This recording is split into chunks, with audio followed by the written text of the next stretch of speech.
J'ai été frappé hier à l'aéroport de Washington DC, de la plus simple des manières. Une arnaque que j'ai eu l'habitude de vivre, cela. Et je me suis toujours dit, plus jamais dans la vie, je me ferai plus arnaquer. Mesdames et messieurs, bonjour, bienvenue sur cette rubrique matinale. Je vais vous parler de mon voyage d'hier, mais je ne vais pas vous raconter le début.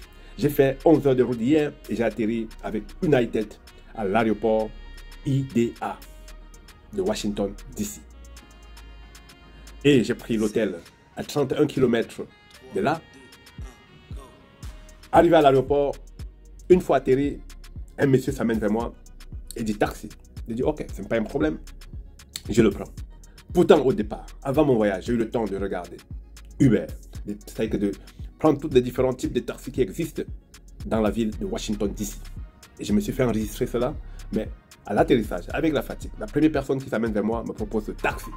J'ai pris le taxi de ce monsieur et nous avons roulé pour une distance de 31 km où mon hôtel se trouve. C'est quand j'arrive. Au départ, j'ai demandé à ce monsieur ça coûte combien. Il dit non, il y a un taxeur. Et ça va en fonction du kilomètre et le rush hour, des embouteillages. Ça peut dépendre. J'ai dit ok, si c'est aussi un taxi normal, il y aura la même chose. J'ai donc pris ce monsieur, nous avons roulé. Il a fait des détours avec moi. J'ai fait pratiquement 1h25 minutes dans ce taxi.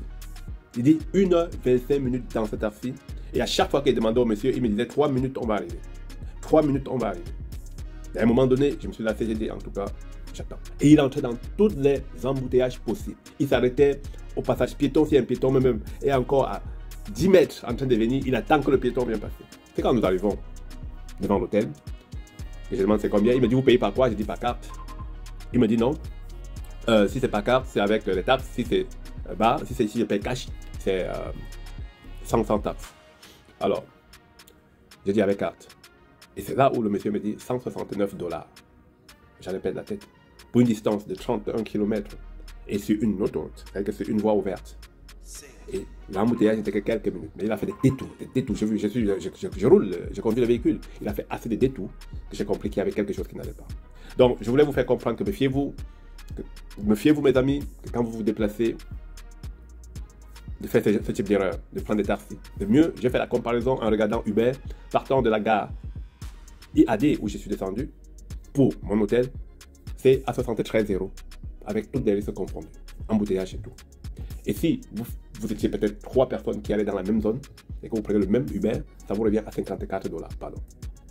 Alors, je suis perdant, mais j'attire votre attention, partagez cette vidéo massivement, que nous ne puissions pas, que nos frères ne puissent pas tomber sur ce genre de trucs. Et sans oublier, j'interpelle mes frères qui sont ici, de m'indiquer comment on fait pour acheter les boissons ici, parce que j'ai essayé de regarder dans les rayons, les boissons coûtent entre les 20 rouges et entre 15 $, et je me demande comment ils font pour vivre ici. S'il vous plaît, essayez de m'aider. Je ne sais pas si les États-Unis, tout est cher comme ça, parce qu'en Europe, une bouteille de vin, nous les trouvons parfois à 8, 5, 2, 1 €. Ici chez vous, essayez de m'aider si peut-être je me suis mal orienté en entrant là où il ne faut pas. Sur cette vidéo, je vous kiffe, je vous love, je vous souhaite bonne fête de travail en attendant que Samuel Eto'o m'envoie le tout dernier équipement des Lions Indomptables. Je reste encore en attente, je reste encore au One All Sport. Les amis, c'était votre premier serviteur, le concepteur de défis de rue, votre coach sportif, l'homme à battre, mais qui a tout son épée possible. Coupé!